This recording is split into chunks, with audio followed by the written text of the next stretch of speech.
Well, this episode of Let Me Be Frank podcast is brought to you in association with Glenifer Carpets and Upholstery Cleaners.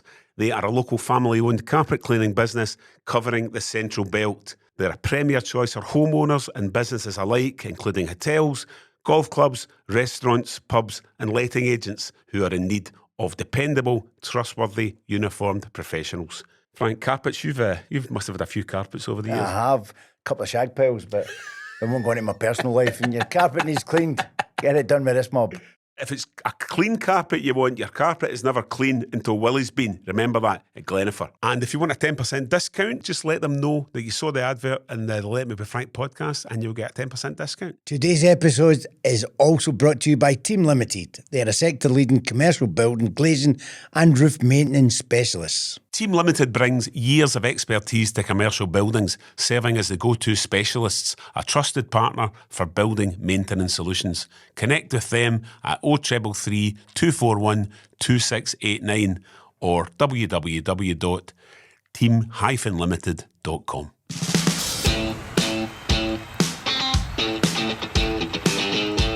Welcome back to another episode of the Let Me Be Frank podcast with myself, Simon Houston, and Frank McAvennie. How you doing? People always say they knew where they were the day John F. Kennedy was assassinated, and they also say they knew where they were the day Maurice Johnson signed for Rangers. And the man's with us today. We know where you were that day because you were at Ibrox making it all happen. Bill McMurdo, how are you? I'm very well, thank you. Hi, Extremely Bill. well. Yeah. How you doing? And you two are big pals? Yeah. Bill's been my agent for all my career. All his career, all my from career. day one. From day one, yeah. Do you think you can still get them sold now? I think so. Aye, you could do a job for If somebody. it was to stay off the coffee, I could do a job. I want to change that. I stay off the coffee. I know. Massive change. Do you remember how we came about together, Frank? No? Well, I remember I was trying to get a move from St Mirren. Millie was there and he wasn't letting me go. Right. And you phoned him and he says, come and meet me. And I went to meet you and I'll never forget the words how the introduction went. He says, if you sign for me or if you come for me, people will say I'm an honest bastard. And I am. He says, but business is business. Yes. And I thought, that'll do for me. You know? Is that how you worded that? Is he that words? No, I don't know. No, word for word, I suppose. But let me tell you how that came about. Aye.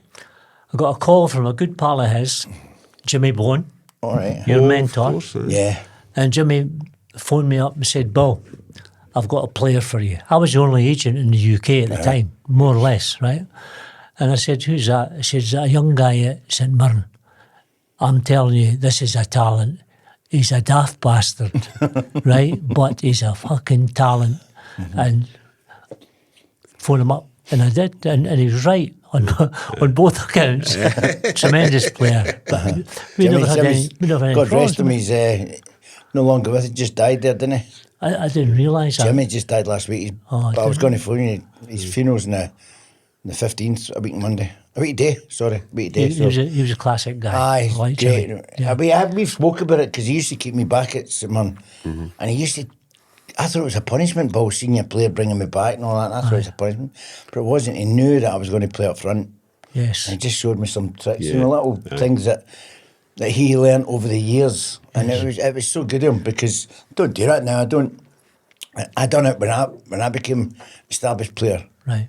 You know, and I done it with some boys that were playing up front, just giving wee tips. And I think that's why I'm a wee bit concerned about the way football is now, because there's no reserve games. If I was coming back for an injury and playing the reserve game, the boy I was playing up front with get more experience in that 90 minutes than what he would for. Aye. You know, because seeing my runs, me shouting at him and telling him where to go, and you know, it's the same with any player, whether it's defender or not. And I think it's lost in the game now. All these B teams playing up in the Highlands and all that. It's not. Not the same, is it? No, it's not the same. Not the same. No. Not at all. Jimmy was very instrumental. Yeah. In me connecting you, because he said to me, this guy is an exceptional talent. Exceptional. He says he will play at the highest level possible. He says, and the only thing that's going to stop him doing that is a wee bit silly at times, right? Is what he said, and he was right. But he had the greatest admiration for Frank. Yeah. Put us together. Then we went to sign for Luton. Do you remember that? What an escapade that was, yeah.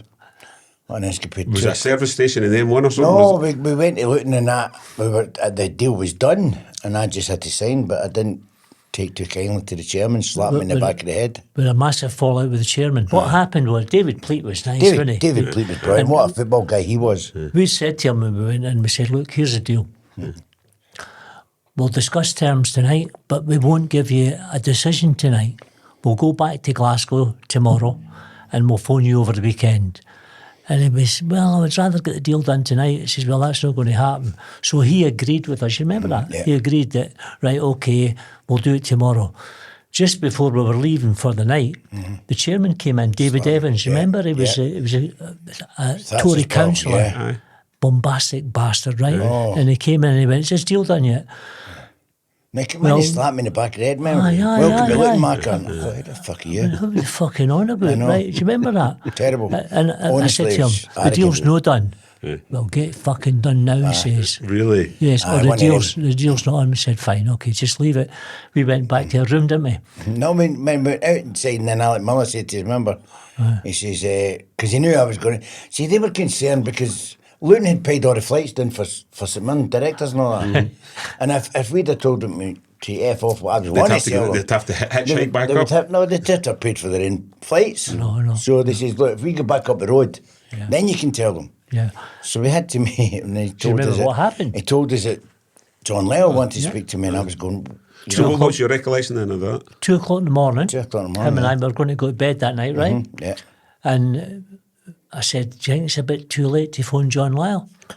And he said, no. The story was that whenever something happened, he wanted to know one way or the other. I phoned him up and he said, where are you? Told him. He says, you're about 2 hours away. Eh? He says, jump in a car and I'll meet you on the motorway. That's what we did. We were on the motorway. Toddington service station, Aye. never forget it. Was it about, what, 4 or 5 in the morning, Aye, it something was like about that? 3:30. And the only person that was in there was the cleaner. Big news for all the Let Me Be Frank followers and subscribers. At last, we are taking the podcast on the road. Frank, where we're going to be? It's in the ballroom and up there in Bellshill. Looking forward to it. It won't just be us, but we're going to have John Hartson, one of our favourite guests in the podcast so far. Big Bad John will be joining us. The ballroom in Bellshill. It's going to be the 20th of October. Monday night. Limited number of tickets. It's a Monday night. What else are you doing on Monday night? Small, intimate. It's just Aye, small number of tickets. So they're available now. So there's a link on the screen, and you can buy some tickets to see Frank, myself, and Big Bad John. And don't worry, yeah, we'll be Rangers there fans. the following week. We'll be back at the same venue, the ballroom in Bellshill, and it'll be John Brown. Bomber Brown will be joining us. And again, they've both been they're both in guests in the podcast, and they've both been really, really, really brilliant with us. And great episodes with the two of them. Looking forward to it. It's going to be good, yes. We'll do looking it. forward to that. And also, it won't be getting recorded, right? So, you know, it'll be what's on all stuff. Yeah. The kind of things that they might not want to talk about on a podcast, they'll talk about in the venue. Be good fun. That'd be Up close great. and personal. So there's how you get your tickets, and look forward to seeing you all on the night. Take care. Take care. And you'll find a link to buy the tickets in the comments below. So from a agent's perspective, at that point, you must be thinking, right, he really is a real deal. You know, Yes. if managers are prepared to go to Yes. that extent. Yes. So, had you seen much of Frank play at that point? I saw a bit of him playing, but not a Played lot. against Rangers. I was at Rangers. Saw him playing against the Rangers. That's No, it. I'm joking. I saw quite a bit of him at different times because we weren't really involved that much before I transferred you. That's right. We were speaking about maybe But the money, it wasn't, when I get transferred the first time, it wasn't about the money. I said to Paul, and Paul said, what do you want? I said, well, I just want to play against the best. You know, that's what I wanted to do. Yes. I wanted to see how good I was. Yes. And if I could live in that world, if you know what I mean. I was doing well up here, scoring goals, and I enjoyed my time at St Mirren, didn't I? I really did. aye, very I loved much it. so, very much so. But I went down there, so I went down there for £200 or something more than what I was on at St Mirren. Yeah. So it wasn't a big But sign on for you, obviously, but we had built in all these yeah. excesses because Yes. you kept phoning me up and saying to me, I've just got another pay packet and there's an increase for this and an increase for that. And we had it all padded out. So he earned big money, Yeah, and done well. Fairly early. Yeah. Can you imagine trying to get... Obviously, it's my luck. I talk about the Celtic board in the last few weeks with the, not getting deals done and so on. Can you imagine, like, a Celtic manager doing something like that? Or a Rangers manager, for that matter, meeting somebody in a service station at 5 in the morning? That just wouldn't happen, would it? I would doubt it. It's not the sort of thing they would do normally, yeah? No. But John wanted me, because he flew... Desperate. We were arguing over relocation fee and all that, and I really couldn't be bothered going back down to London for a medical, and he says, look, and John flew up. Flew up To Glasgow, met me at the airport. We went in and signed the deal, and he flew back down the road. And I thought, that's a manager that wants me, and it was like my dad. He was my second dad. It was absolutely brilliant. He was brilliant for you, but you were brilliant for him. Of course. It was a great connection. So with all Bill's stories, the struggle for us is going to contain this inside about an hour and a half. I know. Lots of big things. We get George Best to talk about, we get more Johnston to talk about, we get more Frank McAvennie stories. You're representing Lewis Ferguson as well, which is brilliant. But on Frank initially, obviously he was in the headlines. He was in the front of the pages of the paper as well as the back. Was that a problem, do you think, for you? Or did you quite enjoy that? And I loved it. Yeah. Truth be told, I loved it because he was a headline grabber. Whatever. But the main thing was he was doing it on the park. That's how he got away with it, because he was playing at the highest level and producing. Do you remember the carry-on we had? First year is at West Ham. There's a ban on television. That's right. Football. No football at all, right? So we did this thing. We went out with St. Greaves here onto London Bridge. And he scored like 20-odd goals or whatever, right? I think I was on 17 at the time, something like that, right? So we stopped all the taxi drivers on the bridge. They're saying, excuse me a minute, are you a football man? Well, yes, I am. What's your team? Arsenal. What's your team? Tottenham. This and that. Do you know anything about Frank McAvennie? Aye. Big, massive guy, isn't he? He's fucking, he's this and he's that, and he's so broad, and he's this and he's the next thing. I said, how would you feel we told him that was Frank? He's standing there. Couldn't believe it, am I right? Fuck, I get bleeped out a few times. Fuck off. Actually, you know what? I remember watching that. I remember watching that very clip Saturday lunchtime with St. That was the first. But the change in, and I keep saying to people, the change in my life was because of that ban. Bill phoned and says, well, you go on the Wogan show. Now, the Wogan show was the top show in the world at that time. So there was Mondays, Wednesdays and Fridays. And Friday was always a big one. And he says, this is what they want you on Friday with Dennis Law. And I was like, oh, my God. So John Lyle says, yeah, as long as you don't have a drink, don't go in the green room and all that kind of stuff. And I says, yeah, all right. And it was brilliant. But it did change my life overnight. Overnight, it changed Everyone my life. knew you all of a sudden. He was a celebrity. People, I played on Saturday, out on Saturday night, and I'm my usual with Peter Stringfellows, and Margot, a girl called Margot Mitchell, she was a photographer in there, and she says, the press are outside. Remember her? She says, the press are outside waiting. I'm going, what are they waiting for me for? Something about the Wogan show last night, everyone knows you now. And I was like, oh my God, so I had to run out and jumped in, a sheik was in or something, and they gave me his limousine. And he must have thought I lived round the corner. And he said, take my limousine, and I'll come. So I've jumped to the girl I was with, and I jumped in the car, and I lived in Essex. So, of course, the bar was empty by the time the car got to Essex. So he wasn't happy, and it was about an hour drive and an hour back, so the sheik wasn't happy. He thought I was just round the corner. But it changed. I went to Heathrow Airport. My mum was going to Australia to see my brother. Yes. And she did a 4-hour stopover at Heathrow, and I went to see her. And when I walked in, she came out, and I was going to take her for a bit of lunch and all that kind of stuff. And I'll never forget, people were coming up to me, no ladies and men. And it wasn't mobile phones, it was cameras, because everyone's going on holiday. Yeah. And they all want photos and all that, and I was like, wow. Just all of a sudden, just bang. You realised that was you? I realised that was me. You had arrived?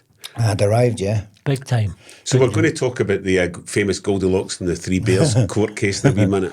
Which one? Aye. But so one of the stories Frank tells regularly in the podcast is Sunnis tried to sign him when during the Mexico World Cup. I certainly approached him, and Frank I was sharing a room with him when I was. Frank always say that you could never have gone because of your family and the Catholic background. And but to be fair, Graham was funny. I used to say, I said to Graham, I said, my dad goes to games with priests. Aye. You know, and it's, to be fair, Bernie. He says, well, as long as they take their collar off. So you've given your version of events. Let's hear your agent's version of events in this story. Would Frank have gone to Rangers? Probably more difficult to go than Morris, for example. Right. But who would have bet that Morris would go in the first instance? You wouldn't have believed it. Yeah. But Sunnis had this thing about Frank, right? I remember you were at Celtic at the time, and he was the manager of Rangers. Came out this day after a Dundee game. He's standing at the front door signing autographs. He said, "Oh, Bill." I said, "Yeah, what is it?" He said, "I had a phone call about your pal today." I said, "Who's that?" She said, "Frank McAvennie." I said, "Who was it?" "Terry Venables." And he was inquiring about Frank. I said, "What did you tell him?" He said, "Well, I'll tell you exactly what I told him." He said, "I said to him, he's the best striker in Scotland." And he went, "No, I'm going to take that back. He's the best fucking player in Scotland." That's what he said. Yeah. So he was. This is Graham Sunnis in the steps of Ibrox. Yes, outside the front door. Yeah. And just signed more at that time, innit? So I think you were quoted saying this back in the day that when Rangers kind of broke that tradition, if you like, of not signing Catholics, they had to do it with a massive name. They had to do it with somebody huge. And it was only going to be either Maurice Johnson, Frank McAvennie, or maybe Charlie Nicholas. Was that? Well, that's what Graham said to me. What about Charlie? No, he said it had to be. Oh, it had to be a massive name. The three of us were high-profile Roman Catholics. Yes. Yeah. And it had to be to break it. It had to be a big one. Had to be a big one. You haven't had that in, right? I mean, that was done nothing. There's a couple of Catholics in the team, I think. At the time? I think so. No. But I'll tell you who the guys that he was. But they didn't know them. They didn't know they were Catholics. So that's what I mean. Nobody knew. See, you know who they were supposed to be got to sign was John Sheridan. Do you remember John Sheridan? John Sheridan, And that never happened. No. But that was one of the names put out there. He was Sheffield Wednesday, was he? That wouldn't have created a ripple. That would not have created. That wouldn't have created. And who was the wee boy for? Who was the wee boy for Castle Milk? John Spencer. No. He played with. Ray Houghton. Ray Houghton. And Ray Houghton agreed. Yeah. He was going to sign for Rangers. And then he phoned up Graham and said, "Look, I can't do it." He says, "Somebody sent me a bullet through the post." So it sort of changed his mind, as you can imagine. Yeah, because I mean, I don't think Ray Houghton's ever really spoken very much about his time in Scotland, because every day I think there's an assumption because he played for the Republic of Ireland, despite being a Castlemilk boy, that he would have been a Celtic fan, you know. I think he is a Celtic fan. But he would. I think he is or was or whatever. But he had his eye on a few. But the two prime guys that he wanted was Frank and Morris. Mm-hmm. And did you know in your heart of hearts that Frank would never have signed for Rangers? I'm not altogether sure about that, to be honest. We've had discussions about this, right? And it would be very, very difficult, in my opinion, for Frank to sign for Rangers. But when I see how Morris did it and how he arrived and was able to handle it, what I would say to you is this: he could have handled it, without a doubt. There's no doubt in my mind at all that the fans would have taken to him. Whether or not Frank would have been happy there, I really don't know. I don't know. Yeah. Was the fact that Frank hadn't played for Celtic, whereas Mo Johnston obviously had, would that have made a difference, do you think, as well? No, really. No, really. I mean, Morris signing for Rangers was an outrage in so many ways, but it worked out at the end of the day. It worked out quite well. Did you tell Simon that on the day that we signed for Rangers that we phoned you for the taxi on the way to Barry? We're on the way to Italy, and Morris says, "Got to phone Frank." Frank answered the phone and he says, "Who's that?" he went, "You're talking to a Rangers player here." Do you remember? That's right, I remember I went, that. who am I talking to? It was Morris, winding him up. And where were you at this point? I can't remember what it was. I was at West Ham when I was talking. Aye, so West you're Ham, down the aye. London kind of thing. Aye, And aye. this was in the taxi to Ibrox. We're going to a private jet to Got to Paris Italy. to join the Rangers team. Oh, right, of And course. he- So they he- were on a pre-season Aye. kind of tour. Aye, training aye, thing. and we just left Ibrox. Yep. And he said to me, I want to phone somebody. I said, aye, on you go. He says, listen in. Yeah. I said, who's it? It's Macca. I told him where to go, First didn't I? person he phoned. What did you say to him? I think I told him where to go. Here's a question for you, Bill. So when Maurice Johnson's posing with Billy McNeill in that famous red and black Yes, jumper yes, they wore yes, that day, yes. and he was going to come back to Celtic in 1989, did he know at that point that he was going to go to Rangers instead? No, No. not at all. Most definitely, no. So he was genuinely happy to return to Celtic at that point, and he was going to, because nothing had obviously been signed clearly. I think so, but we had so many offers at the time. Yeah. He could have gone to Spurs, he could have gone to Stuttgart, and I'm quoted as saying, I didn't want him to go to Rangers. I'm telling you that now. I said that at the time, I'm telling you now. I thought that Morris should have stayed on the continent for another 5 years, because he was a sensation in France. did You know well. that, Frank, Yeah, right? well, He was a sensation here. And he had so many choices. And then we got the offer to come back to Spurs. He wasn't too keen, and then the offer from Billy, and that was a mix-up from start to finish. The reason being that he came over for the weekend, him and his missus, and I just left him. He says to me, I'm going to Parkhead. They're having a wee do, and ex-players and all this sort of thing. That's how it was sold to him. Yeah. He went to Parkhead on the night and then phoned me up in a panic and said, look, they want me to sign. And I said, you can't sign. You're not in a position to sign, you know that. And he said, well, I've told them, but they're not listening to me. That was it in a nutshell, right? And that was the truth of the matter. Now, the situation was, God rest them, they said at the time, they had all the press outside all waiting, right? And they said to him at the time when he came in, Jack McGinn came in, and he said, is the deal done? And they said, no, it's not done. And he says, why is it not done? He says, there would appear to be a hiccup. He says, well, just tell them it's been done. Let's go for it. Let's go for it. And we'll pick up the pieces later on. That's an absolute fact. So you're kind of obviously watching these news clips of him standing there in the pitch, and you must be thinking, what are you doing? I knew he wasn't in a position to sign because he didn't own his contract. Yeah. So he wasn't. He could have signed 100 contracts, Frank, but It wouldn't have been legal. it wasn't legal. Quite a bit of time elapsed, though, before he signed for Rangers. Was it not a couple 3 of months. Aye. 3 months. Aye, but he went to, because me Carney was saying he went to the cup final on the bus. He certainly went to Celtic St Mirren game in Paisley Yes. on the He went team to cup bus. final. And He went to Rangers, cup final. Rangers played Aberdeen that day. They unfurled the flag Yeah. at Ibrox. Right, I thought I'd get that in, right? They unfurled It's the been a long flag. time coming. I can't remember. You still remember him doing that. Got a memory if nothing else, Frank. But I remember after it, he phoned me up. He was staying at his mum's, and he phoned me up after the St Mirren game, and he went, going to struggle a wee bit, Bill. I says, you think so? He went, there's no firing on all cylinders. It's not about the team, right? I said, really? I said, aye. He says, Now, at that time, if you said to me, put money on him signing for a team, I would have said either Stuttgart or Spurs, right? Absolutely convinced that that's what he was going to do. And then, as you know, things changed.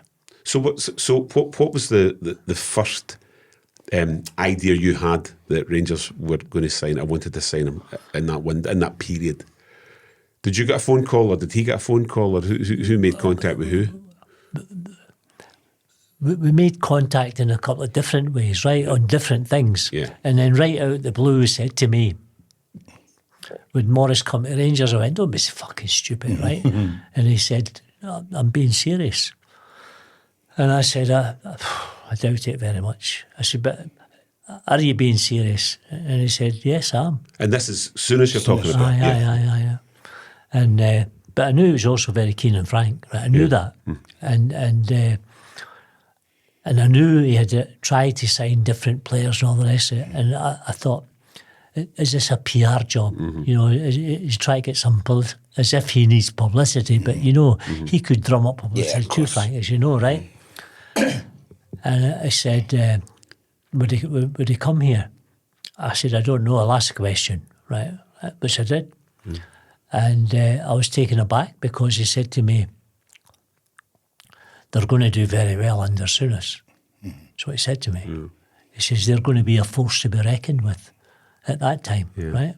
He said, I'm being honest, I don't think Celtic will compete with them next year. That was his words to me. And I think that had a bearing on what he was doing. You know, and Sunnis said to me at the time, he said, if Morris was to sign for us, it would take Celtic 10 years to get over the fact that he signed for us. Suppose he never kicked a ball for us. It would have such an impact on them as a club. There's a lot of truth in that. I never realised at the time. That's why I was still talking about it after all these years. It's a big thing. But what about the first kind of meeting? 'Cause presumably that day, that famous press conference when you know, and you've got to tell he was hidden. I mean, Mo Johnston was hidden away. Nobody, you know, it was one of the best kept secrets ever. Brilliant, wasn't it? You've got to tell the story about in the toilet. In the cubicle. That's a brilliant story. Brilliant. This is before he got introduced, wasn't it? Aye. We had a wee guy, a kit man, called, what was it, Doddy Suter, right? Suter, They said to me at Ibrox, before the press conference, Graham says to me, I don't want anyone to see him before the event, right? So he says, Gaffer, can I get a wash before the press conference? So he says to me, take him into the director's toilet there and don't let anybody fucking see him, right? So him and I go into the director's toilet, stand having a wash, and I hears footsteps coming up the marble staircase. It turns out it's wee Doddy Suter, who's 76-year-old, and his pal. So we're in the cubicle, the cubicle snibbed, right? And the guy says to me, Doddy, who are we going to sign today? Doddy says, I don't give a fuck who we sign, as long as it's not that wee Fenian bastard Morris Johnston. And Morris and I was trying not to fucking laugh. Right? Unbelievable. We were in the fucking cubicle, didn't know what to do ourselves. So I said to him, welcome to Ibrox, me man. It would have been better if you get caught in the cubicle. What a story that would have been. Can you imagine it? But it's still one of these images that will, you know, live with everybody, associated with football globally. Oh, aye, without a doubt. Because I can still picture Graham Sunnis had his beard. He didn't always have that. No. And you know, you can visualise what Mo Johnston was wearing. You can visualise you walking behind them all. It was just, and it was such an incredibly well kept secret. I don't know how we managed that. I really don't, because I'll give you. I think Sunnis sold the story at the Sun. I believe that through your pal Jack Irvine, right? I think you might be right. I said they maybe broke it. They did. In that morning, but nobody was prepared to believe it. I think it was just. Tell the story about that. In fact, did Alec Cameron not say I was something? going to tell you about Chiefy. I just got to tell you that. That was a true story, right? The night before, Frank, I'm in the house, get a phone call for the record. The guy says to me, we've got a story. He says that Morris Johnston's going to sign for Rangers in the morning. And I said, do you think that's the case? He says, I said, well, if I was you, I'd run it. And the guy says, no, I don't know what we're going to do. He says, because we'll phone Chiefy. That's what his nickname, right? We'll phone Chiefy, and he says, don't be so fucking stupid. They're going to sign John Sheridan. That's what they thought it was. And they killed the story. The story would have been out. Yeah. So it was great how we kept it so quiet for so long. Sure. You know, because you know yourself, you're over in France and different things and different guys. It's a beautiful guys. place in France as well. It's a lovely place over there. Chateau Le Mans. Remember we went there and stayed with Simple Minds concert. Aye. Brilliant. What Big place. What was your thoughts on that reaction afterwards when the images of scarf's been burned and season tickets been thrown away and whatever? I thought that would happen, right? But I thought it was a token gesture, because I'm a great believer. If a guy's got class and he's got quality, it's going to shine through anyway. Yeah. And I was convinced that the Rangers fans would eventually take to him. But there were a lot who didn't, right? Yeah. But he also won over a lot. I suppose scoring the winner against Celtic at Ibrox in the last minute. That helped. It helped. Yeah. Can you remember where you were when the news broke? Oh, you obviously knew about it. I was in his bed. But it didn't bother me. I was in my bed, On your own, I hope, Frank. Of course. Yeah. But keeping it quiet. Obviously, you'd had the phone call, though, from the back of the car. 10 minutes after the event. 10 minutes after the phoned him. Aye. Oh, yeah. I don't know if you believe this or not, Frank. He says, I'll put you on the bill. We spoke about it before because he was talking to me and Jim Kerr about it, you know. Right. So I knew it could have happened, you know. Right. Because we were talking about he wanted to sign me and it just thought it was all that kind of stuff. So I think Graham would have been happy to sign you. More than happy. Right, I really do.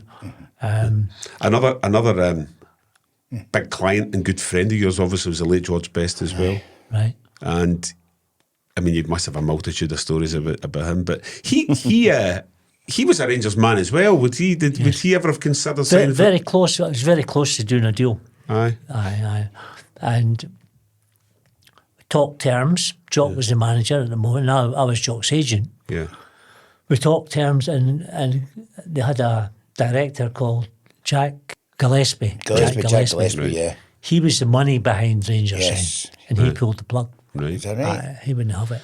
And was this around about the time that he went to Hibs instead? Or this was after Hibs. Right, okay. This was after Hibs. Yeah. And the thing is, he done well at Hibs. He done okay. Well.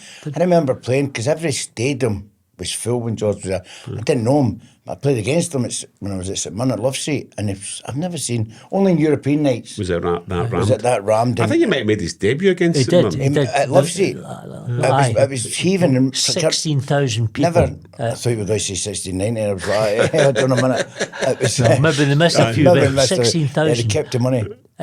Paisley. That's right. Well, McDougall, God rest the Frank McDougall, he's going, look at all these people. Wait, see George. I'm going to do him. I says, I says, good luck with that one. Anyway, he's went for George. Aye. And when George dipped his shoulder and put it through his legs. Really? And he just kept running. He was shaking hands with the crowd. And he never went near George again. It was wonderful to watch. The story about George, if you really want to know go for it. Give us your best three George Best stories. The well, floor is yours. There's hundreds. You could do just one episode on that. In relation to Hibs, right? Aye. I was Hibs commercial consultant at the time, and we were doing this thing with a lottery, and the chairman, Tom Hart, says to me, £1,000, a lot of money, and this, that, we need to get some publicity. I says, well, I'm bringing my pal over to play in a game on Tuesday. It was George Best. Yeah. Bringing George over to play in Bobby Robson's testimonial game in Ipswich. I'll get him and his missus to come up if you like, but you hate to pay all the expenses. So, right, we'll do that, right? So what I'll never forget, we get there, we tell all the STV and BBC and all the rest of it, keep the cameras running at half time. And George goes on at the pitch. Nobody knew he was there. And waved to the crowd and all the rest of it. Made the presentation, £1,000 cheque, right? So what happened, you love this, what happened after him and his missus went back on the last flight? What one was that? Mrs. him and Angie went back, right, on the last flight. So I'm in the press conference at Hibs. And, of course, all the buzz is, George going to sign for Hibs and this, that, and next thing, what have you. So, Ian Paul. Aye. You know Ian? I remember him, aye. Herald football writer. Herald, aye. Great journalist. Aye, great guy. And we're doing the whole bit, right? Everything's very, very innocent. And he says, Mr. Chairman, is there any chance that George is going to sign for Hibs? And he said, no. He says, he's just been brought here today by Bill and this, that, next thing, and what have you. He says, but no. He won't be signing for Hibs. And Ian said, is that because you couldn't afford them? Well, he went, is that fucking right? He says, well, I'll tell you something. He will sign for Hibs. That's all right. He says, he will fucking sign for Hibs, and I'll pay his fucking wages. Right? So he then said to me, Tuesday, we're going to do Ipswich. I went, no, because I just sold him to fucking San Jose, right? So I said, no, you can't do that. No. We're going, he says. Now, he then paid George £2,500 a game. A game. It was on gate money as well. It was on gate money or Can something you imagine? as well. I don't know what the modern day equivalent of that is. But I know. Well, let me tell you what it was. He was the highest paid player in the UK. Aye, that could have been aye. At that time. He was the highest paid player. Yeah. So it was fantastic. He came to fucking hand out a prize in a lottery. He stayed there for 2 years. And I love that. I love that story. Everywhere he went, the stadiums were full. It was just, it was wonderful to see, because he's one of the greatest players it's ever been. Good guy too, Frank. Oh, brilliant. Absolutely. I loved him. I loved his company. I know. I a lot of good times together, right? Yeah, absolutely. I'm going to tell Simon about you. Oh, There yes. you go. This is great. Get a phone call from Billy McNeil, and he says to me, we're keeping him to the end of the season now, right? All right, Billy, okay, I will do that. You happy? Oh, aye, we're happy, and this, that, next thing. 10 minutes later, get a phone call again from Billy. He says, just agreed terms with West Ham for Frank. I said, I thought you told me you're keeping him at the end of the season. No, he says, he's going to West Ham. So I says to Frank, I'll pick you up and all the rest of it. I'm in the car, the phone goes, it's George Graham. Aye. And he said to me, Bill, you're on the way to London? I said, aye. He says, are you going to see West Ham? I said, aye, I am. He says, I want to sign Frank. I says, well, I have to tell you this. We're going to meet John Lyle just now. I said, and we're happy to meet you too, on the understanding that you know that we're speaking to West Ham, right, first of all. And there's nothing underhand and what have you. He said, okay, you remember? So we go down there, say to John Lyle, John, Arsenal are in, and they're 2 weeks away from winning the fucking league, by the way. Yeah, of right? course. They're 2 weeks away from winning the league. So he says to me, I says to John, look, Arsenal are in for him and all the rest of it. He says to me, Bill, go and speak to them. All you can do is go and speak to them, and it's up to you guys to make a decision. John's Right, brilliant. okay. So him and I did a deal with John, right, on the understanding that we had to speak to Arsenal before making a decision. We go to the Holiday Inn at Mayfair in London. We've done the deal in his I'm head. staying there. I was staying. We were staying. That's where we were staying. Aye. And remember, we went to Tramp that night. I remember that. Fucking, he's drinking champagne because he thinks he's going to sign for West Ham the following day. And I'm drinking tea. Do you remember that, tea. right? So we get back to the hotel. It's like 4 o'clock in the morning. Chap at my door. It's George Graham. No way. Aye, 4 o'clock in the morning. Fantastic. See, I want to sign him.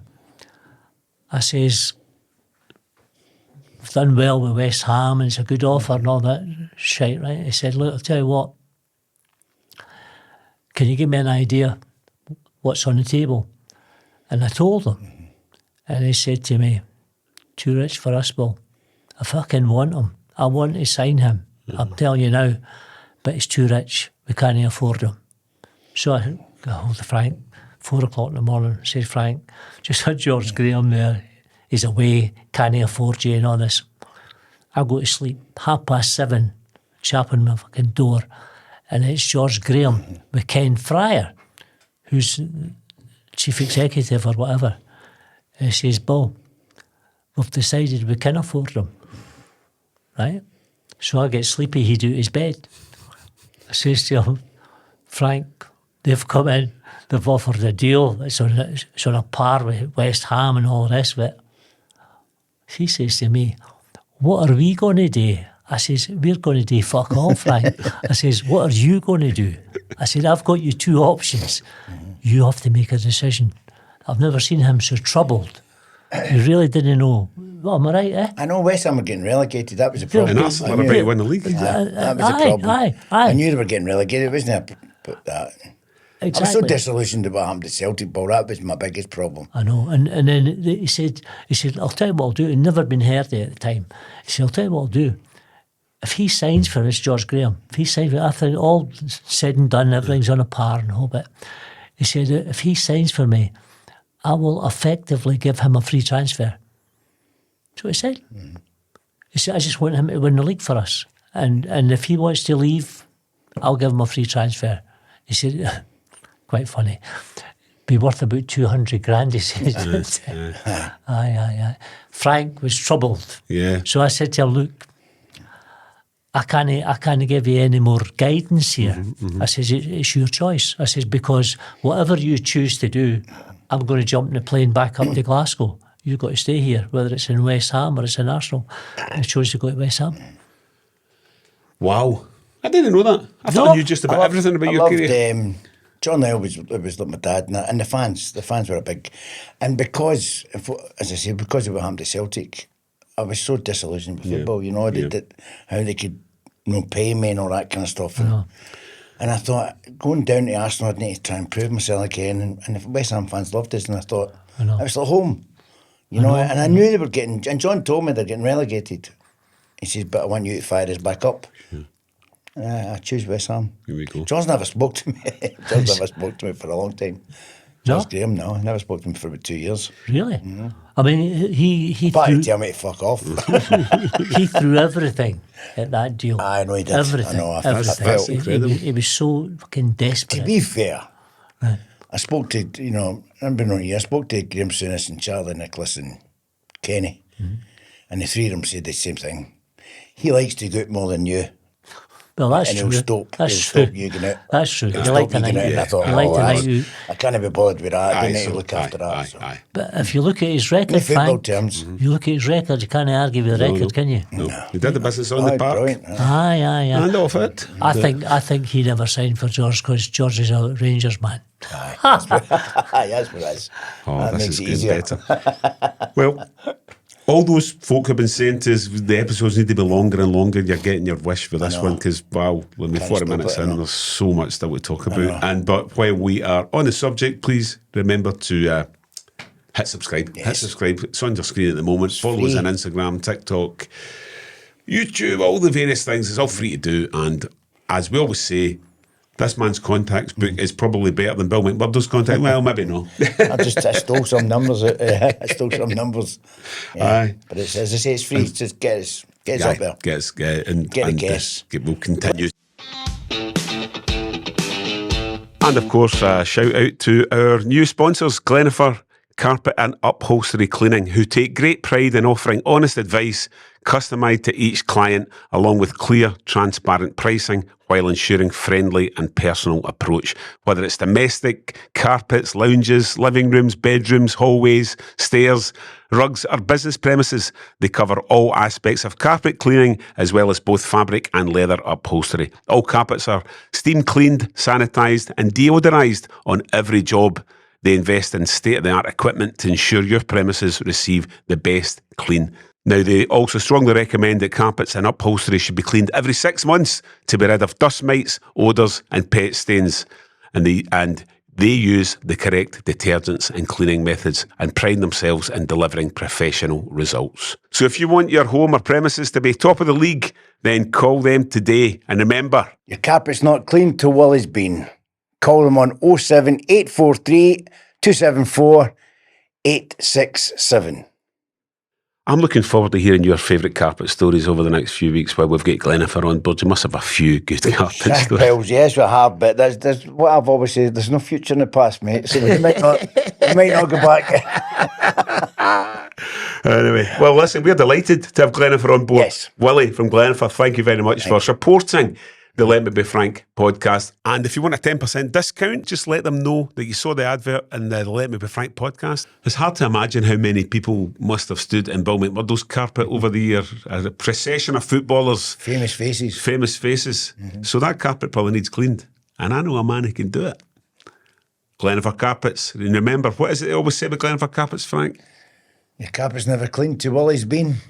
Bill McMurdo sealed a lot of deals over the years, and our sponsor, Team UK, have sealed a lot of roofs over the years as well. So a wee shout out to them, and a thank you again. Yes, thank you. When the storm breaks, they get it sealed for you. They're a sector-leading commercial building, glazing and roof maintenance specialists. Team Limited brings years of expertise to commercial buildings, serving as the go-to specialists, a trusted partner for building maintenance solutions. Connect with them at 0333 241 2689 or www.team-limited.com. Okay, let's get back to the chat. Let's talk about George again, because I love the fact that he was getting out of Miss World. I like to Miss World bits, you know, and that was when the first time I met Mary Stavin. Mm-hmm. And I was just, honestly, like, I was like a wee boy. And Bill's going, shut your mouth. So I know, stop like, it. He's going, shut your mouth. I actually lived in a flat with Mary for 6 months. That's right, a good flat as well. As used to run about, you know... This is this one in Chelsea, you David Bowie is your neighbour. Aye, well, no, at that time, when he was going about with Mary, we rented another flat, right? And the three of us stayed in the flat. And then we still got that flat in Chelsea. You've been there, Frankie. Still got the flat in Chelsea. But Mary used to run about with fucking baby dolls and all the rest. And George said, Mary, fucking put some clothes on. Will you, Bill's there? Oh, Bill's all right. The fucking Bill's all right. Give me a lobby, aye. But he had some great times with times with Mary too. Yeah, she was great. She was good. Were you connected to George Best at the time of that famous quote about where did it all go wrong? Oh, aye. He was there for ages, wasn't he? But you were with George for a long time. 16 years. Aye, brilliant. 16 years. How did you get into him? What was the initial... Met him in Manchester and socially, right? And we just kept in touch after that. And then I ended up being his agent. Yeah. Great, 16 glorious years. Had a lot of ups and downs, right? But it's quite fun to tell a story. Him and I are in Northern Ireland this day, right? So we're doing a Q&A or whatever it was, I can't remember. But he says to me, I want to go back to Belfast tonight. I went, why is that? He said, I want to go to this play. I said, fucking play? What kind of play are you talking about? I want to go to this play. It's on at the what's it? I can't remember the name of the theatre. You know what? So I'm going, it's fucking strange, right? So anyway, we get there.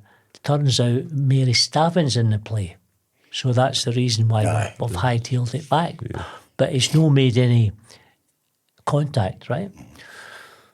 So he's going to me, fucking, I need to fucking meet her. I need to meet her. I said, you'll be all right. So he finds out that there's a guy, George, somebody who's an actor. He was sort of pally with George, and he's telling him that they're all going back to London the following day, right? Flying from Belfast, it's Sunday. Flying from Belfast to London. So George said, I'm on that fucking plane, right? I'll fucking sort Mary out. So we're all in the fucking lounge, right? And all of a sudden, Glasgow flight, right? Now boarding, such and such. I gets up. Fucking Mary gets up. And he says to her, where are you going? She says, I'm going to Glasgow. She was going to work in the pavilion, right, for a week. And fucking, he's away in London. He's picked a fight in London. And they say to me, don't you fucking sit beside her, you wee bastard. I'm like, listen, she's got it made. I'll look after her. Aye, don't worry about it, right? I'll get you a number and all this. I'll get you an introduction. Brilliant. It was, but yeah. What were the I've read this a few times, the Michael Caine altercation as well. Did they not lean across a table? I was there. Aye. Okay, now she knows about it. I was there. We're sitting there. Him and Michael Caine were big pals. Right? Really big pals. Trump, wasn't it? It was in the... I know, a lot of people know that. We're sitting there. Michael Caine's with his wife, Mary Stavin, me and George, right? And Johnny Gold. And all of a sudden, Michael says something to Mary. And George looked up and he said, if I ever get tired of this wee Irish bastard, he said, I'll give you my number. George went absolutely fucking berserk, right? Dived over the table, grabbed his fucking tie, and he was pulling at his tie. Fucking his eyes were popping out. It's unbelievable. Aye. And they had to leave, right? Or we had to leave, one of the two. And but they were pals after that. But that was it. But there was a lot of funny stories with George. I mean, in prison, they were unbelievable. I went to see him in Pentonville, right? That was the first prison he was in. And I went to see him with Michael Parkinson and Angie Lynn. You know Angie? Yeah. We went there, right, and all these fucking Hells Angels and all the rest of it were on the waiting room and what have you, fucking broken noses and, right, Michael's here, done up with a suit, the whole bit, right. We went in, George tells the story, he says, I got here last night, he says, petrified, I'm fucking petrified, I don't know what I'm going to do, and this, that, next thing. He says, at 10 o'clock, knock on the door, cell door. He says, and I open the door, and there's a cup of tea and a biscuit. He says, fucking, I don't know to this day who gave me it. He says, You don't get a cup of tea at that time of night. No. He says, but the following day, this guy sends for him. And he says to him, George, he says, I'm not a football man, right? I'm telling you now, I'm not a football man, but I'm the baron in here. I run this prison, right? I run the staff, I run the prisoners, I run everything. He says, and they tell me that you're a good guy. He says, you won't get 1 minute's fucking bother in here. If you do, come and see me. Wow. Aye. Did you have? Do you know who that was? Is that? Do you want to keep that No, secret? no idea. No. And then before that, right, when he got arrested, Remind me what that's for again. Actually, drunk driving, That's right? right, so it was, Drunk driving. Yeah. What happened was, a fucking long story, but he phoned me up on Saturday morning. He says, I just left on a Friday night. He phoned me up, Chelsea. Says to me, I've been done for drunk driving. I've got to go to court at 10 o'clock. I went, fucking hell. No, I've got to go. And all. It's priceless, right? So I said, George, you need to go. You need to go. Whatever you do, you need to go. I'll come down, I'll get the first flight down and all the rest of it. He done a runner, didn't he? Did a fucking runner. He went missing all day. The press were outside the flat the whole day. Get down there, and it's covered with press and police and what have you, right? So anyway, he gets arrested. You wouldn't believe this. He gets arrested, and he's at Chelsea Police Station. Angie and I go along to see him at Chelsea Police Station. And they've got a desk inspector. We're sitting talking to him and all the rest of it. And he said, do you want to have some time with George? As if it was his best pal. I said, I wouldn't mind. In you go, open the cell. Fucking Angie and I's in the cell. And the guy, on my daughter's life, the guy comes, the fucking inspector, says, I'm about to send out for some McDonald's. Do you want any hamburgers or anything? Fuck, I wouldn't believe that, would you? Honestly. George, I'm into hamburgers. You wouldn't believe that. Honestly, you wouldn't believe that. And then the following day, the press was surrounded the court, right? Absolutely surrounded the court. And my lawyer, we had a lawyer, and the lawyer says to me, but I'll go and speak to him, right? Because I've done a deal. We'll do a deal that if he pleads guilty or whatever the case, he won't go to prison.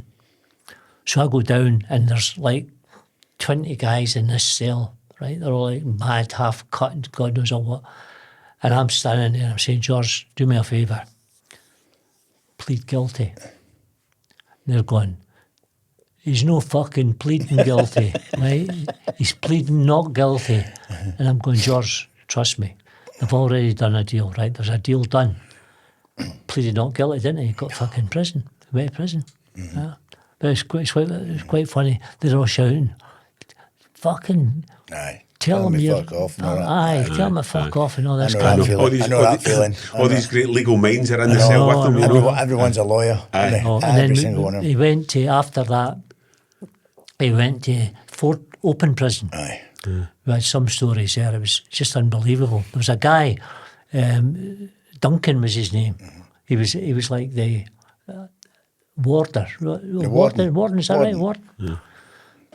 And he got a hold of me this day and he says to me, he's a Scotsman. And he said, listen, he says, you guys will be doing a story here. There's no doubt about that, he says. Can you give them a wee mention in dispatches? Can you let them know that I fucking looked after them? Aye, honestly. I said, really, how'd you look how'd you look after them? Well, if he's wanting meat or that, we'll bring him in a wee steak and the fucking warden. Unbelievable. Fantastic. You're doing a deal negotiating with a warden. That's I know, brilliant. it's unbelievable. Oh, And brilliant. then we had to carry on when he left the prison, right? Because we sold the story to the Sun, and him and I and Angie Lynn went to Mauritius. Would you believe that? Right. Fucking Mauritius. Nice place. Yeah.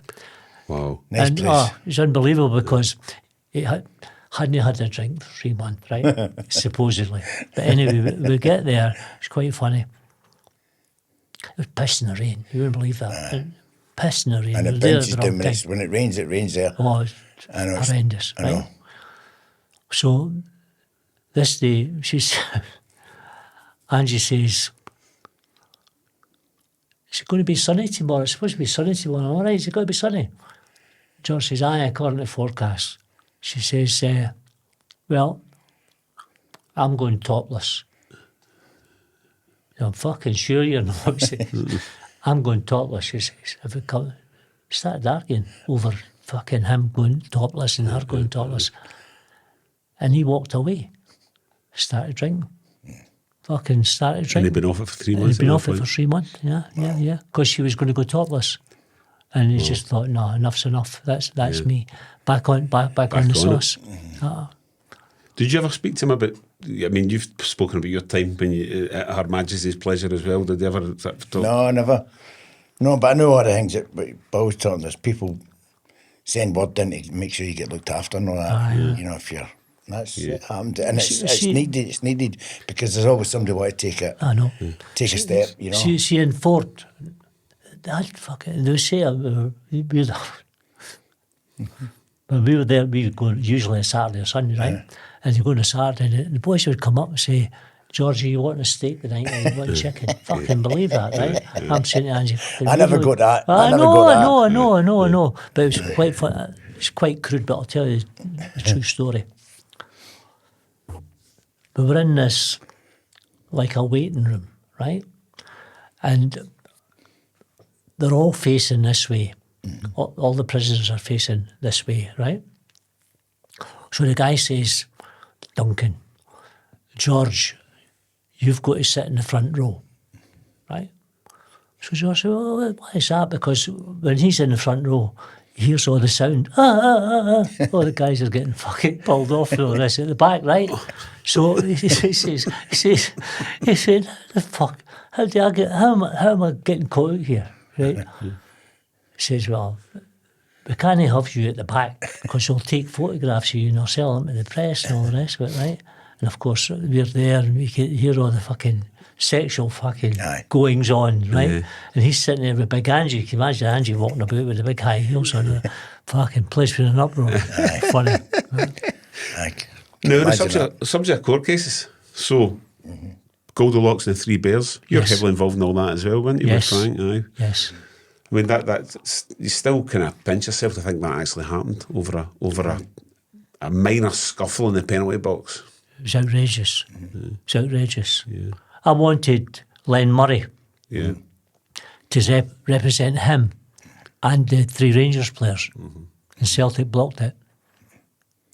I thought, look, if you all go in there together, say, what's the case? Yeah. He's not got a fucking case. We've not got a case. So why are we here? Yeah. And Len was up for it, but the Celtic board got to him. He actually took us all in, didn't he, to get charged? Aye. Len took us in one at a time to get charged. But when it got to court, before it got to court, I mean, Celtic weren't going to get me a barrister. It was Jimmy Farrow, wasn't it? Aye. I was to Remember get Jimmy that? Farrow, and as soon as Do you remember Jimmy Farrell Aye. says to you, don't worry about a That thing, was the- Patrick. That was Remember the that? Friday. That was the Friday before we'd court all week, and Jimmy was there, and he had to work for the barrister I got. But Graham actually phoned us and says he'll get me a barrister, and he was going to pay for it out of his own money. It wasn't through Rangers, So I was like, you've I just was gave at me... Rangers about that, you know. I know, but I said to him, I he- says, you've just gave me the ammunition I need. Remember, I went in and said to Billy McNeil, I says, Rangers are going to buy me a barrister. Aye. And of course, Fucking- Billy went, whoa, can't do that. And spoke to the chairman, and the chairman called a meeting, and I get the best of the lot, you know, so... But you can't... Jimmy, no disrespect, Jimmy, but Jimmy couldn't go up No, against... he didn't know your name. I didn't know my name. He didn't know Talked to your me name. before we were Kept born, calling him Patrick. and all that. Patrick. I'm going, I'm saying, who's I'm going, Patrick? Who's fucking Patrick? I'm going, that's not even my middle name.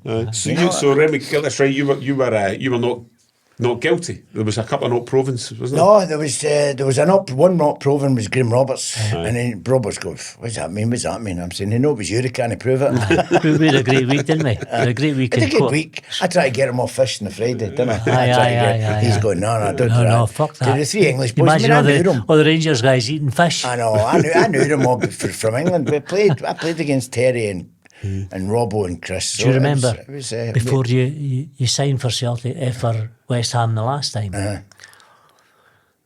Billy wanted to keep up at the end of the season, right? So, But Billy didn't want to get... He knew it was... I had to go one way or the other. I know. He knew I had to go. See, It was just he wanted to keep me. See the meetings I had with him, you know that. I know. We had meetings all over Glasgow. Yeah. What we've got to do, Paul, what we've got to do, and we had to do something and all the rest of it. But anyway, we agree a deal that he's going to go after New Year, right? The bold Frank says to me, I want to play against Rangers. I said, don't be so fucking stupid. What happens if you get injured? I'll not get injured, he says. Fucking broke his wrist, didn't he? That's right, yeah. So the deal was off, eh? That's So, right. the deal was done. Big It's Terry agreed, broke my agreed big- between West Ham and they went- Celtic. Big Terry accidentally and purpose stood in my wrist. Dealing with Celtic then, and all the stories in the last week or two about the time it's taken them to get deals done and whatever. That's terrible. Can you see comparisons, between or is it pretty much the same old story, do you think? But I can't really comment on what's going on at the moment because I don't know, right? But what I would say is the old board were outrageous. Outrageous. Absolutely. Am I right? Aye. Totally. Promises they made to me. Doesn't was sound just- there's any difference now, right enough. promises that was made was just, you go, oh. And nobody bothered, did they? no. And it was difficult. It was a handshake, and it was a We're in a handshake. situation, Frank will tell you. Give you an idea of the courage of this man. They phoned him up and says, we want to sign you Celtic. First time, Frank, right? First time. Aye. And he said, we'll meet you in London. He said, get in touch with my agent. We don't talk to Bill McMurdo. Bill McMurdo, that's right. We're not doing a deal. You know what he said? If you don't speak to Bill McMurdo, there's no fucking deal. How's that? We went down there. It was quite funny, eh? Because we went down. They didn't know how to fly in the same plane as well. No. Now this preceded the Mo Johnston deal, obviously. Aye, It does. aye, So aye. what was the issue with you? Was it because you were a high-profile Rangers fan? I think so. I think possibly. Aye. I think possibly. I'd had a few run-ins with him at different things. But in business, it was nothing to do. No, it was not personal. I got it's a true story. I've still got it. I got a letter from Jack McGinn. It says, Mr. McMurdo, with immediate effect, you are persona non grata at Celtic Football Club. And I wrote back and said to him, Mr. McGinn, if you have occasion to write to me again, will you please use the Queen's English? Fucking, how did that go down? I can imagine. Eh? I So can when he imagine. wrote to you, did they have to put Ibrox at the top of the address? It was unbelievable. That got quite, I never got on the directors. The directors were bad bastards, I'm sorry, but they were, right? Fucking that Tom Grant and all Tom that. Grant, no. He took my jersey. Cup final jersey, you know. I know. They were, Joe Miller had to buy it, didn't he? Remember That's seeing right, it? Joe said that. Big Billy was brand new. Aye, Billy was he was fucking proud. different. I'm right in the same thing in Billy's book. He never blamed you at all for the No, Mo not Johnston at all. situation. He said it wasn't my fault that Morris signed for Rangers. He said that, came out openly. Yeah. And he believed, he believed that the board slipped up. Aye. He believed the deal could have been done. Aye. Well, Mo Johnston would have wanted to go back to Celtic at that point.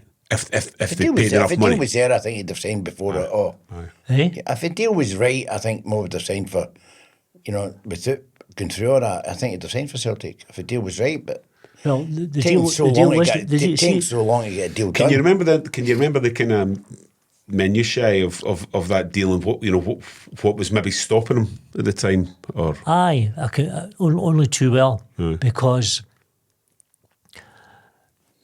we had 2 offers on the table. I said to you earlier, we had Stuttgart and Spurs, and Celtic were nowhere near it. Absolutely nowhere near it. not in the same ballpark? No, not at all, not at all, not at all. No, even close. So if he's looking for money, he's not going to go there because of the situation. Yeah.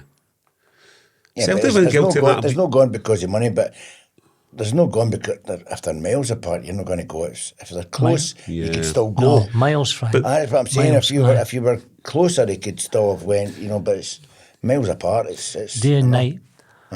If you even think relatively modern terms, someone like John McGinn, for example, I think that was a similar story there where I think Celtic just probably assumed, well, he's a Celtic fan.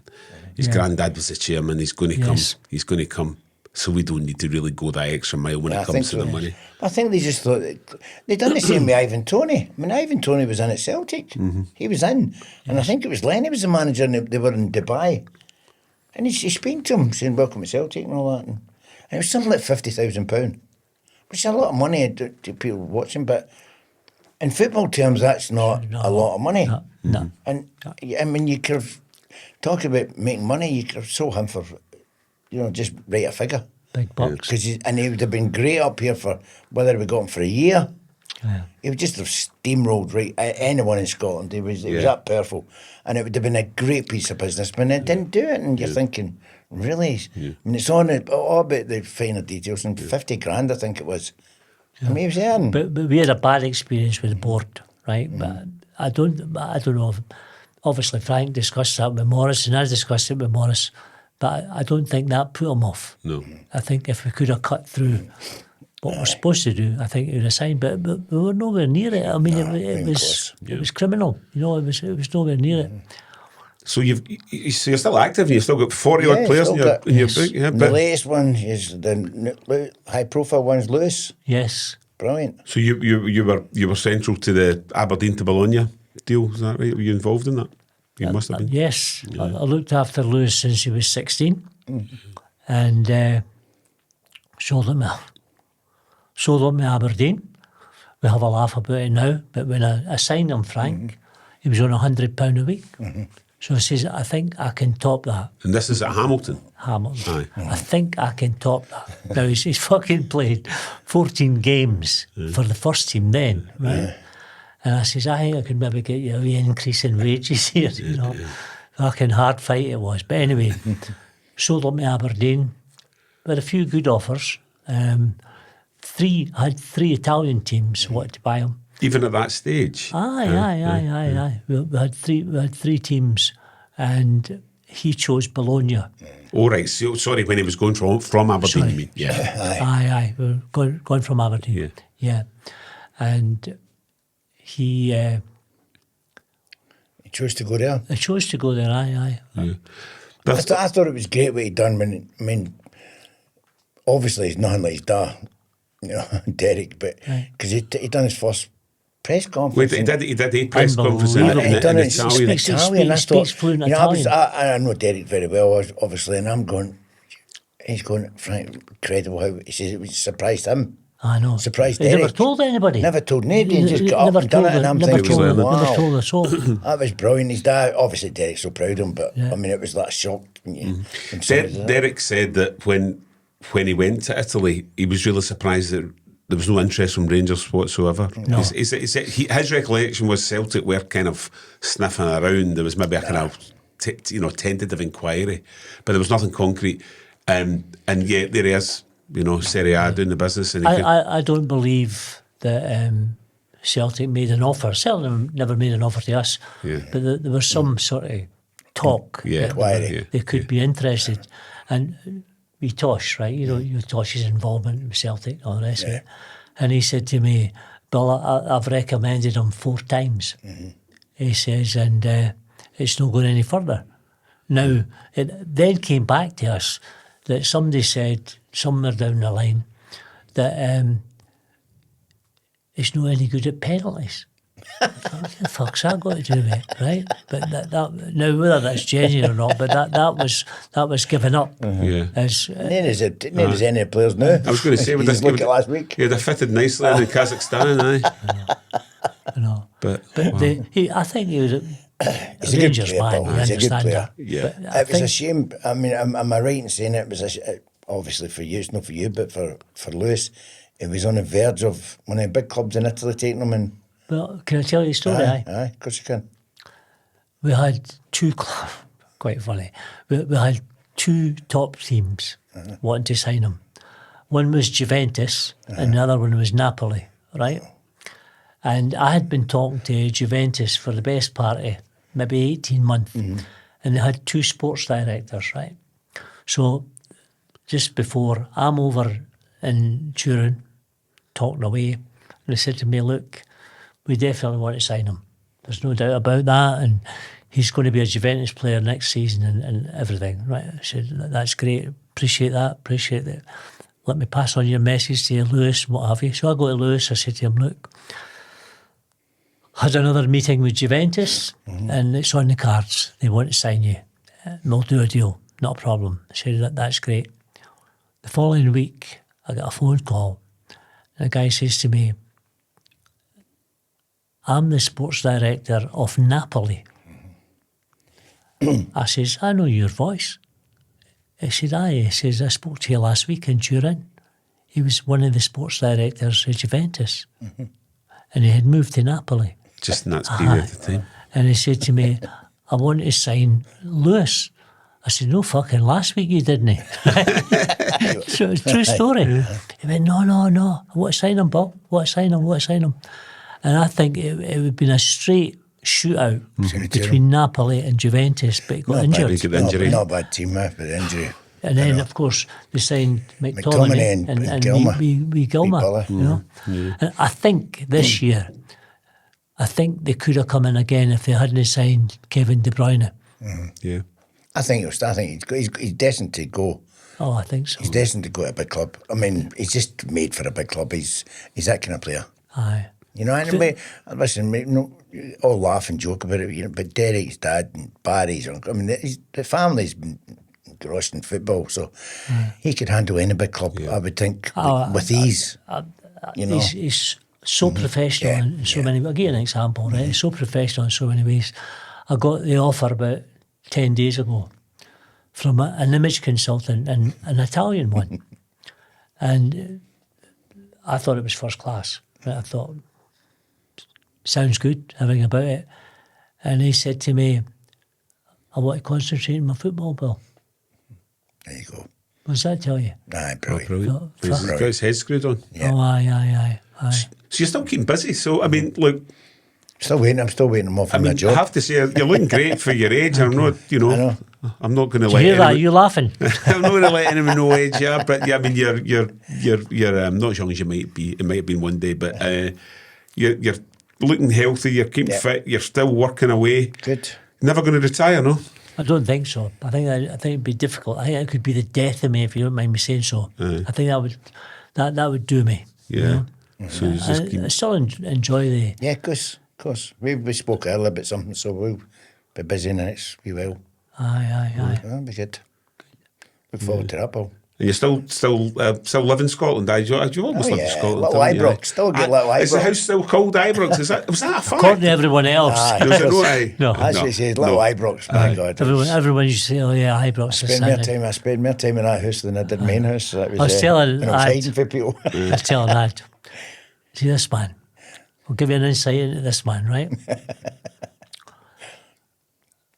Represented him for years and years and years, right? And I knew that he smoked. He never once smoked a cigarette in front of me. Not once. Not once, out of respect. Right? Now, I'll tell you this. He lived in me Morris's house, right? In Mount Vernon. And I used to go round and the fucking ashtrays were always full. And I go, Frank, what's been happening? Oh, there was a couple of folk here last night. Right? It was quite funny. But I remember he phoned me one night and he said to me, I can't get money out of the ATMs, you remember that? And I was with Bestie. We were at the Lucianos. That's My right. missus that. And he says, "Can you get me some cash? I can't get the ATM." I said, "I'll do that." I went back to the house, right? He's outside the back door with my daughter, smoking, right? And he hands her a fucking cigarette. And she says, "What's that?" He went, "Your dad doesn't know I smoke." And so she's standing there with 2 fucking fags. And then, remember, I've got to tell before we go. Great story. I'm in Nantes with wee Morris, right? Sunday morning. Got a phone call for Andy Roxburgh, and he says, "You remember?" Oh, God, I remember. He says, "I don't want to speak to you, Morris. I want to speak to Bill." He said, "Right. What can I do for you, Andy?" He says, "Can you get a hold of Macca for me?" I said, "Could be struggling. Why is that?" He says, I'm to play. We're playing Saudi Arabia. All right? Right? Saudi? Yeah? That's right. And he says, "Tell him, from me, he's not just coming in the squad, he'll fucking play. If he turns up, he'll definitely play." So I phoned him. He's with a bird, isn't he? Fucking Mayfair. And he went, "Bill, it's not happening." I went, "Don't be so stupid." No, he says, "It's not happening." He says, "I've got a girlfriend here, and she's better looking than fucking Andy Roxburgh." And then I remember when we come up, Morris had a No, I 200. phoned us. He said, many call-offs you had. And he's going, "Well, I had a lot of call-offs." I says, "No." And then, because he wouldn't play just. And then Morris phoned. You and Morris phoned, and they're going, Morris is going, "We'll have a laugh." We'll have a laugh. I Well, remember how him. can you have a laugh? You can't drink in Saudi Arabia. How are you going? How are we going to have a laugh? And I remember the old Frank, right? Morris knew that Frank smoked, right? So we're having a laugh, and I'm saying to Morris, "Oh, he's never smoked in front of me. That's the sort of respect he has." And that sort of thing. So Morris, out of devilment, buys a carton of 200 cigarettes, right? And we met him in Glasgow, am I right? That's right. Met him in Glasgow and handed him the cigarettes. I went, "What are they for?" Daft laddie, right? "What are they for?" Morris says, "They're for you." "Oh, give me my dad," he says. But that didn't smoke. Aye. So tell me this, do you still speak to Morris? Aye. He's doing very well. Jingy would come on the He's an agent, podcast. isn't he? He's an agent. Aye. I spoke to, you know who I spoke to? I spoke to Gio Lynch. Gio, I aye. spoke to Gio and I said to him, "Get Morris on the podcast." And he said to Gio, "I don't do podcasts." He says, "But I'll have a think about it because it's Frank."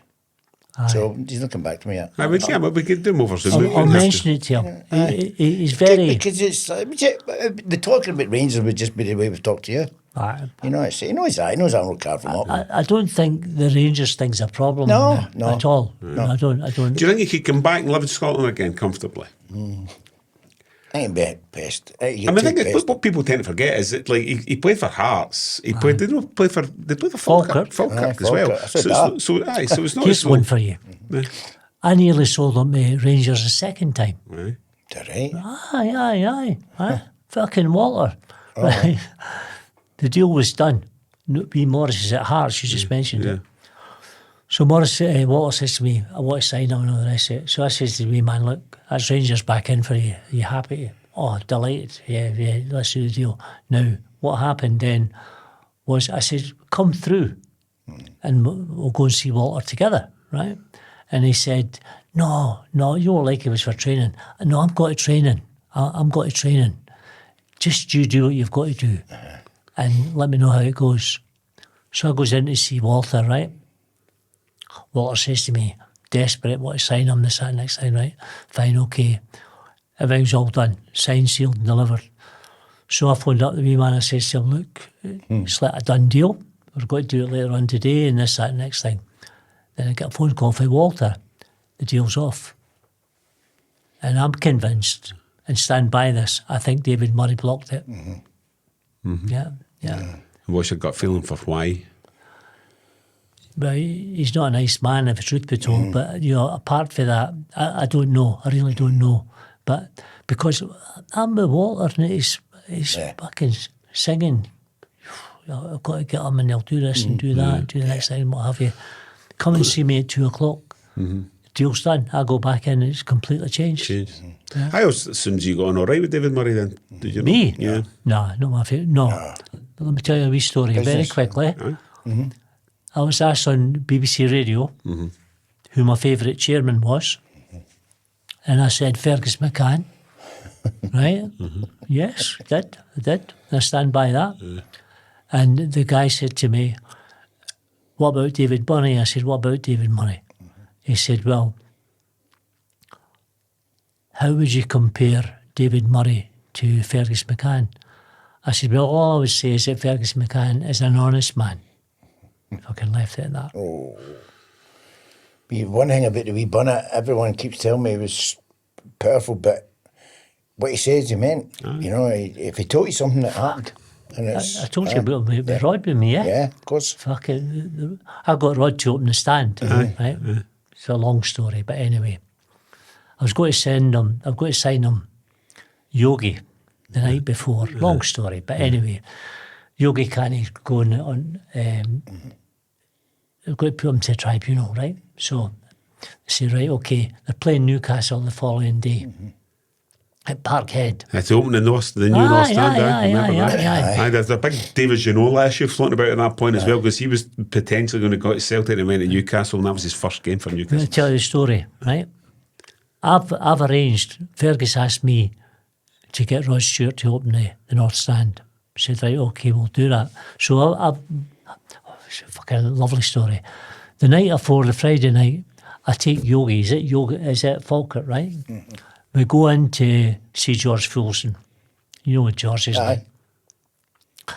Says, what are you looking for him? I said, $2,000 a week, something daft like that. He's fucking not worth $2,000. He's what, 34? He's 35. I says, well, look, if you're not going to pay $2,000 a week, I know some clubs that will pay $2,000 a week. You're fucking welcome to it, he says. So Yogi and I go out, Brockville, right? We've got 2 cars. I says to him, are you in a hurry? He says, no, not really. I says, let me make a call. I phoned Tommy Burns. I says, Tommy, are you still interested in Yogi? Yes, he says, yes. When can we do the deal? She said. I said, what about tonight? He said, well, I'll tell you what, Bill, there's about 200 workers at Parkhead, and you can't float about Parkhead. You'll be a giveaway, right? Yeah. He says, but I want to sign him tonight. So I said, well, come to my house. So he comes to my house, him and Billy Stark, right? They do the deal and all of us do the deal. So we have to go the following day at 10 o'clock for him to get a medical, right? And Tommy's told him, you'll play against Newcastle this afternoon, right? So we get there at 10 o'clock. Fucking, I love this. We get there at 10 o'clock. Tommy says to me, been a wee change of plans, Bill. He says, they think they're going to have to go to the tribunal. Because they're going to the tribunal, we Fergus won't allow him to play. We can't sign him until Monday. We get us sorted. I says, right, okay. So I says to Yogi, you're not playing. I says, but jump in the car. We went to fucking Glasgow Airport and picked up Rod and his brothers, right, in his jet. And he can't fucking believe this. He said Falkirk one day and he's with fucking Rod Stewart the next and playing the whole bit. So he'll tell you, you speak to Yogi, there was one seat too many. He had to get the fucking taxi back to Parkhead, right? Never forgive me for that. But this is a true story. We get in there, we're in the director's box in the boardroom. And Fergus, he had Peter McLean, remember Peter? Yeah, I remember Peter. He says to me, Fergus wants to speak to you. So I goes over. He says, what's the problem? He says, I need your help. I said, surely. He says, well, what we want to do. He says, 2:45, I want Mr. Stewart and I to walk out the tunnel. I want us to walk straight across the middle of the park to the North Stand. It's all done up with fucking green, white, and gold ribbons and punk nose, all right. He says, and I want Mr. Stewart, it was always Mr. I want Mr. Stewart to cut the ribbons and maybe a wee song. I said, well, I'll not give you a wee song. Maybe your fans will give you a wee song, but he won't, right? So I got a hold of Rod. I said, listen, here's the deal. At 2:45, you and Mr. McCann, chairman, walk across the tunnel straight over there. On my daughter's life, Rod says to me, I want you to come with me. I said, you fucking kidding me? I said, Rod, they'll fucking hang me for that stand. And he went, don't be so silly. I said, I'm fucking being silly. I'm being truthful, right? So we got it all fixed up, the whole bit. Can you imagine? I had no idea, right? No idea. But I got in well with Fergus. I like Fergus. Brilliant. Good boys. That's a great story. Good story, innit? I know. Well, we could talk to you all day. We'd probably have to start wrapping things up a wee bit. Get you back on, Bill, because we could talk all day. That's great. It's been enlightening. It's been absolutely fascinating. There's loads of things we haven't even got around to talking to. We're in our 20 We've got minutes. a million stories between us. We should maybe do a part 2. There's one or two. There's one or two we can get in. Yeah, 100%. So you might lose all your audience. Well, no, listen. So the thing about Let Me Be Frank is there's obviously, because of Frank being who he is, there's a lot of Celtic fans, a lot of West Ham fans. We do have a lot of Rangers fans that follow as well. Yeah. So it's a kind of it's a wide church. Wide church that follows and subscribers. Follow and all that. Rangers fans got a lot of time for him. Well, that's one of these. I know that, right? First hand, I know that. And I'm not saying that it pleased me. I know that they respected him as a footballer, first and foremost. Thought what he could do was nobody's business. Well, that's a good place to leave it then. Yes, so, brilliant. Bill McMurdo, thanks very much for taking the time to join us. Thanks for looking after me all the years. And thanks for watching and listening. And we will join you again very soon with another brilliant episode. In fact, golf fans, watch out for next week. Next week's going to be an absolute belter ahead of the Ryder Cup. So we'll speak to you again soon. Take care. Bye-bye. Bye-bye.